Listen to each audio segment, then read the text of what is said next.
bercanda lagi. Gigi. Ya, bukan kanan. Satunya lagi, ya. Terima kasih teman-teman. Thank you. Terima kasih. Akan ada blue carpet. Jadi jangan pergi dulu. Ya, jemput lagi dandan. Mas, sebelum mulai ada Widi sama ini, mungkin bisa cerita lagi kali tentang filmnya tadi, apa sih yang terlintas dari Mas Dwi begitu dapat tawaran main di perayaan Mati Rasa ini? Oh ya, jadi aku ingat pertama kali ceritanya bagaimana aku bisa terlibat di film perayaan Mati Rasa ini. Umay sama Iqbal itu ngajak aku ketemuan tanpa dia nggak mau ngirim dulu sinopsis. Terus di sebuah restoran gitu kita ketemu, dia cerita dari awal sampai terakhir ceritanya. Nah, begitu diceritakan terus aku langsung, wah ini apa ya? Ya aku sebagai dari point of view-nya seorang bapak ya gitu, film ini kan mereka sebagai anak-anak gitu, kok mereka bisa punya sudut pandang ini ya. Aku kagum sih terus terang sama si Umay sama Iqbal. Dan selain itu juga aku ngikutin film-filmnya Umay gitu kan. Sinema aku juga kalau bikin film juga ceritanya bagus-bagus gitu loh. Ceritanya itu tentang apa ya? Iya, kayak keindahan dari jiwa setiap manusia gitu loh. Proses mengalami duka, bagaimana bisa melewati itu gitu kan. Nah, ini kan yang semua orang pasti mengalami, nggak ada orang yang mengalami duka kan. Semua orang pasti mengalami duka gitu. Tapi kan gimana prosesnya bisa melewati itu gitu. Nah, menurut saya ini bukan sebuah film, bukan hanya sebuah film, tapi ini sebuah apa ya? Sebuah cahaya yang bisa merubah hidup orang gitu. Yang bisa meningkatkan kesadaran orang bagaimana setelah melewati penderitaan, duka, bagaimana mereka harus bangkit lagi gitu kan ya. Karena apa ya, menurut saya ini ya bukan hanya film gitu. Jadi ayo Umay, Iqbal, ayo gue dengan senang hati gitu. Aku sebagai bapak, apa yang bisa aku berikan untuk cerita ini juga aku sangat bersemangat sekali gitu. Akhirnya kita berproses semua ya kan, kita melalui proses reading, bagaimana saya dari sudut pandang bapak, terus dari unit Priscilla juga bagaimana dari sudut pandang ibu, karena kan dia sudah mengalami proses itu kan gitu. Dan dari sudut pandang Umay punya saudara Iqbal juga gitu. Jadi ya semakin lengkap lah kita satukan ini gitu. Jadi sebuah kolaborasi yang indah menurut saya ya. Terus waktu jadi peran sailor ya, waktu jadi Ya. itu gimana kan pasti ada ininya nggak sih, kayak workshopnya dulu Nah, atau ngobrol-ngobrol? ini yang menurut saya percaya penulis naskah itu pasti punya energi gitu kan. Jadi ya saya percaya kalau skrip itu mencari sendiri pemainnya. Pas saya baca dan peran saya dibilang saya seorang pelaut, waduh, ini kayak proses perjalanan apa ya? Saya pernah dulu sebuah film saya main dan saya jadi seorang pelaut juga. Tapi nggak sematang sekarang, saya belum berkeluarga. Nah kalau saya ikutin lagi, ini kayak perjalanan saya waktu jadi seorang pelaut gitu kan. Jadi saya tahu bagaimana prosesnya, karena saya dulu ikut pendidikannya di STIP kan, Sekolah Tinggi Ilmu Pelayaran. Jadi saya ikut pendidikannya, saya belajar ikut makan seperti apa gitu. Jadi ya untuk seorang pelaut itu memang mereka adalah orang-orang yang diciptakan untuk apa ya tangguh gitu, karena bagaimana mereka harus menghadapi ombak di laut gitu kan. Jadi ini sebuah simbol juga yang diangkat sama Umay ya, sebagai nakoda kapal membawa sebuah keluarga kan, mengarungi samudra kehidupan yang penuh dengan naik turunnya gitu. Jadi ya film ini penuh dengan simbol-simbol itu. Mas Dwi, kalau di rumah sendiri, di anak-anaknya Mas Dwi, ada nggak sih yang sindrom kayak Uta sama Ian? Iya. Ada yang kayak anakku yang pertama, usianya sekarang 16 mau 17 tahun gitu. Ya menurut saya hal yang wajar, karena proses hormon juga kan. Ya kan dia menjadi lebih dewasa gitu kan. Terus yang proses dari masa anak-anak hingga ya kita juga melewati proses itu kan gitu.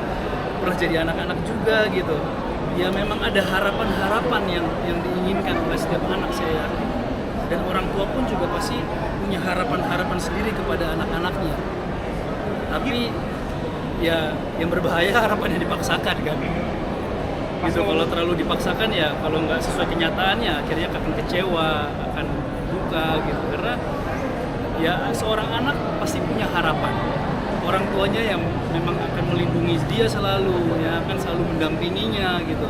Tapi akhirnya ya kemungkinan ada yang mengalami ternyata tidak mendapatkan seperti itu. Orang tuanya juga kebalikan, punya pengharapan kepada anaknya yang memang darah dagingnya, yang ingin anaknya itu selalu mau mengikuti apa kemauan orang tuanya, mendengarkan orang tuanya, gitu. Apa yang menjadi orang tuanya mau, tapi ternyata anaknya tidak ingin seperti itu. Ya, pengharapan ya wajar, setiap orang punya pengharapan, tapi yang dipaksakan sih menurut saya ya. Kalau gitu Mas menyikapinya Mas ngomongin seperti soal apa anak sih? juga nih sekarang ini juga anak dewasa juga sudah beranjak dewasa dan akan menyusul juga sebagai seorang artis Iya. atau ya juga gimana nih? Kalau Jadi kasih kalau kalau bekal-bekal aku ya, gitu. kalau aku berusaha sebisa mungkin aku selalu ada di sela-sela waktu untuk anak-anakku gitu. Karena aku percaya waktu nggak bisa diputar balik gitu. Kita nggak bisa memundurkan waktu. Aku nggak mau kehilangan waktu yang apa ya, yang setiap momen yang indah ini gitu. Aku pengen selalu ada baik kejatuhan maupun kebangkitan anak-anakku. Aku harus selalu ada di samping mereka. Itu sih yang bagi aku penting ya gitu. Mas sendiri tipe orang tua yang tadi tipe harapan yang memberikan kebebasan ke anak ataupun punya harapan yang akhirnya disisipkan gitu kayak aku mengharapkan seperti Aku nggak mau menuntut, tapi aku maunya menuntun aja. Jadi aku tuntun aja mereka maunya kemana gitu kan ya. Tapi biar pilihan itu mereka yang memilih. Kalau saya kasih tahu di persimpangan jalan, kamu kalau ke kanan kamu akan begini loh. Kalau menurut aku kamu ke kiri aja. Tapi mungkin rasa setiap anak kan beda-beda. Mungkin dia punya rasa penasaran, kenapa saya dilarang? Ya sudah, silakan. Ya dia kan akan belajar dari kesalahannya sendiri gitu. apa itu membebaskan mereka untuk memilih dulu. Tapi Iya. sebelumnya kamu memberikan arahan-arahan sama mereka. Iya. Mas tapi hidup itu sendiri udah memang terlihat juga mengikuti jejak sang bapaknya sendiri berhenti. Ya faktor genetik mungkin ya, bapak ibunya seniman kan, jadi anak-anak juga punya darah seni gitu kan. Ya memang ada tawaran awalnya mereka gitu kan, dan melewati proses casting juga. Tapi saya tanya dulu anaknya, kamu mau? Gitu. Ya kalau mereka mau ya sudah. Dan mereka harus tahu ini adalah sebuah pekerjaan yang memang ada kontraknya, dan ini berkaitan dengan komitmen, tanggung jawab dan disiplin. Gitu kan. Saat mereka ngantuk ya udah ngantuk memang, tapi kan ini loh melibatkan kru dan sebagainya gitu kan, harus ada waktu. Mereka melewati proses itu dan mereka ya kalau mereka suka menjalankan ya mereka jalankan terus, aku nggak pernah Tapi ada dorongan atau memang sang anaknya sendiri yang support. Aku kasih support untuk anak-anak. Aku melihat tumbuh kembangnya sekarang bisa dibilang mengikuti jejak orang tuanya nih modeling dan Iya, kan nggak aku semua selalu anak bilang sama anak-anakku, pokoknya kamu jalankan apa yang membuat kamu senang. Gitu. Selama kamu senang, kamu jalanin, pasti kamu akan menemukan jalannya. Karena saat dia senang melakukannya tanpa ada tekanan dan tuntutan, secara energi dan vibrasinya itu baik kan. Dan aku juga banyak ketemu kok teman-temanku yang sampai saat ini yang dia profesinya pun juga profesional, tapi ternyata itu dari dulu ada tuntutan dari orang tuanya.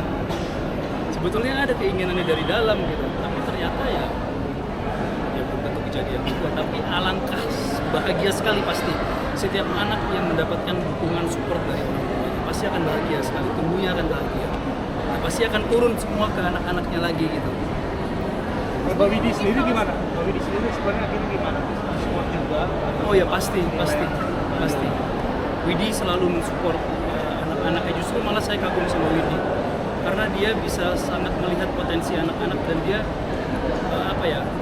anak-anakku juga main musik semua kan, dan alhamdulillah semuanya nyanyi juga karena sudah mengenal nada dari ibunya nyanyi kan, dari dalam kandungan gitu. Jadi ya Widi yang mengerti soal bagaimana musik dan nyanyi gitu. Kalau aku bisa berbagi sama anak-anak soal terkait acting gitu. Tapi aku mengajarkan anak-anak ya memang acting itu kan kita menjalankan peran sebagai diri kita sendiri, tapi juga acting juga bisa dibawa dalam kehidupan sehari-hari mereka gitu. Supaya mereka memerankan peran yang mereka mau, yang baik untuk dirinya dan orang-orang di sekitarnya. Mas Dwi, kadang kan hobi tenang.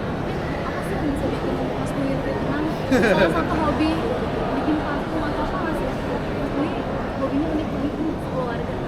Iya, udah tenang soalnya udah udah bisa ngetawain setiap masalah aja. Masalah ya pasti ada, nggak mungkin kita nggak punya masalah manusia, tapi ya udahlah, kita pasti akan bisa lampaui semua masalah. Kita akan lewati semuanya. Gak ada masalah terus dalam hidup, gak ada. Pasti ada titiknya nanti akan selesai. Pas saat apa? Pas saat kita bisa menerima itu sebagai sebuah pembelajaran. Bikin hobi Ah udah ya.